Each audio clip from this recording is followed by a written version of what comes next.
नमस्कार दोस्तों, धर्म रहस्य चैनल में आप सभी का स्वागत है। आज की कहानी एक भूतिया सच्ची कहानी है जो ईमेल पत्र के माध्यम से भेजी गई है। चलिए पढ़ते हैं इनके ईमेल पत्र को। गुरुदेव, मेरा नाम राकेश शर्मा है। मैं यह पत्र आपको एक सच्चाई के रूप में भेज रहा हूँ। एक ऐसी घटना जिसने मेरे पूरे परिवार की जिंदगी हमेशा के लिए बदल दी। मुझे नहीं पता इस ईमेल को पढ़ने के बाद आप क्या सोचेंगे, लेकिन जो कुछ भी मैं लिखने जा रहा हूँ, वह सब कुछ मेरी आंखों के सामने हुआ। यह घटना 2 साल पहले की है, जब मैं अपने परिवार के साथ एक नया घर किराए पर लेकर रहने गया था। हम लोग दिल्ली के बाहरी इलाके में रहते थे, जहाँ किराए के मकान सस्ते मिल जाते हैं। मेरा एक छोटा परिवार है। मैं, मेरी पत्नी नेहा और मेरा 7 साल का बेटा आरव। मैं एक प्राइवेट कंपनी में काम करता था और हमारी जिंदगी सामान्य थी। लेकिन उस वक्त मैं थोड़ा आर्थिक संकट में था, इसीलिए हमें पुराना मकान छोड़कर किसी सस्ते किराए वाले घर की तलाश करनी पड़ी। उसी दौरान एक प्रॉपर्टी डीलर ने हमें एक 2 मंजिला घर दिखाया जो बिल्कुल हमारी ज़रूरतों के हिसाब से था। सस्ता, बड़ा और शांत मोहल्ले में। जब मैं पहली बार उस घर में गया तो मुझे कुछ अजीब सा लगा। घर बहुत बड़ा था, लेकिन खाली खाली। चारों तरफ दीवारों पर पुराना पेंट उखड़ चुका था और कहीं कहीं पर दीवारों पर काले धब्बे थे, जैसे किसी ने आग जलाई हो। घर के मालिक, जो खुद दूसरी जगह रहते थे, ने कहा कि वे पिछले किराएदार से बहुत परेशान थे, क्योंकि वो अचानक बिना बताए घर छोड़ गए थे। मैंने तब ज्यादा सोचा नहीं। नेहा को घर पसंद आया। उसने कहा, थोड़ा साफ सफाई करा लो, फिर ठीक हो जाएगा। और ऐसे ही हमने उस घर में शिफ्ट कर लिया। शुरू के 2 दिन सब कुछ सामान्य था। आरव नए घर में बहुत खुश था। वो हर कमरे में जाकर भागता, चिल्लाता, खेलता। लेकिन तीसरे दिन से ही अजीब चीजें शुरू होने लगी। पहली बार रात के करीब 2 बजे नेहा ने मुझे जगाया। उसने कहा, सुनो, ऊपर कोई चल रहा है। मैंने कहा, कोई बिल्ली होगी। पर उसने कहा, बिल्ली के पैर ऐसे नहीं होते, ये इंसानी कदमों जैसी आवाज है। मैं उठा, टॉर्च लेकर ऊपर गया। कुछ नहीं था। पर जब वापस नीचे आया तो सीढ़ियों के पास किसी के गीले पैरों के निशान दिखे। मुझे लगा शायद आरव उठकर बाथरूम गया होगा, पर आरव तो गहरी नींद में था। अगले दिन जब नेहा रसोई में खाना बना रही थी, उसने देखा कि स्टोव अपने आप बंद हो गया। उसने सोचा शायद गैस खत्म हो गई, लेकिन जब चेक किया तो सब ठीक था। उस रात उसने कहा कि उसे रसोई के पास कोई साया दिखा, एक लंबा सा आदमी जो दीवार के पीछे छिप गया। मैंने फिर कहा, तुम्हारा भ्रम होगा। लेकिन हफ्ते भर के अंदर उस घर में ऐसी घटनाएं बढ़ने लगीं कि अब उन्हें नज़रअंदाज करना मुश्किल हो गया। कभी दरवाजे अपने आप खुल जाते, कभी टीवी अपने आप ऑन हो जाता और सफ़ेद स्क्रीन पर बस एक चीख जैसी आवाज़ आती। कभी आरव खेलने के दौरान कहता, पापा, ऊपर वाली दीदी ने मुझे टॉफ़ी दी। मैं पूछता, कौन दीदी? वो कहता, वो जो सीढ़ियों पर बैठती हैं। एक दिन मैंने गुस्से में उसे डांट दिया कि ऐसी बातें न करे, लेकिन उसी रात मैं उठा तो देखा कि सच में सीढ़ियों के पास एक औरत की परछाई थी। लंबे बाल, सफेद कपड़े और चेहरे पर कुछ काला सा पड़ा हुआ। मैंने सोचा सपना है, पर जब मैं नीचे आया तो नेहा डर के मारे रो रही थी। उसने कहा, किचन की खिड़की में कोई औरत झांक रही थी।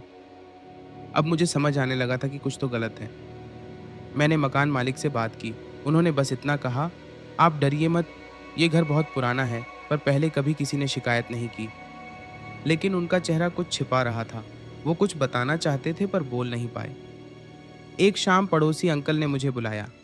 उन्होंने धीरे से कहा, बेटा, ये घर पहले ठाकुर साहब का था। उनकी बेटी की मौत यहीं हुई थी, उसी ऊपरी कमरे में। किसी को नहीं पता कैसे, पर लोग कहते हैं वो अभी भी यहीं हैं। मैं हंसने की कोशिश करता रहा, पर अंदर से मेरा दिल कांप गया। उस रात नेहा को तेज बुखार हो गया।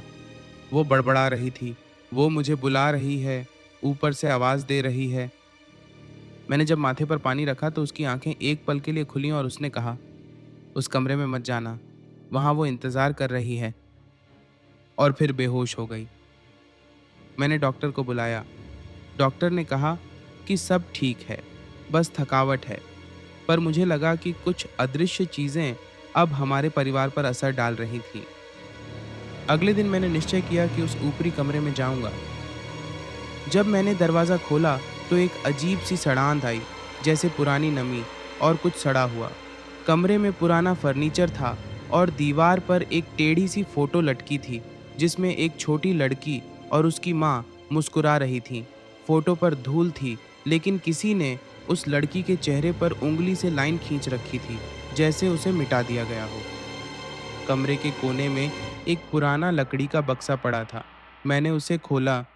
उसमें खिलौने थे, पुराने कपड़े और एक डायरी। डायरी के पहले पन्ने पर लिखा था, मैं नहीं चाहती कि मम्मी मुझे इस घर में अकेला छोड़ जाए। उसके बाद की पंक्तियां इतनी भयावह थीं कि मेरा दिल जम गया। लिखा था, रात में मम्मी कमरे में नहीं आती, वो सीढ़ियों पर किसी से बात करती हैं। मुझे लगता है घर में कोई और भी है। मैंने वह डायरी नीचे लाकर नेहा को दिखाई। उसने कहा, इसी कमरे से मुझे हर रात आवाज़ें सुनाई देती हैं। हमने तय किया कि अगली सुबह ही यह घर छोड़ देंगे। पर उस रात जो हुआ उसने सब कुछ खत्म कर दिया।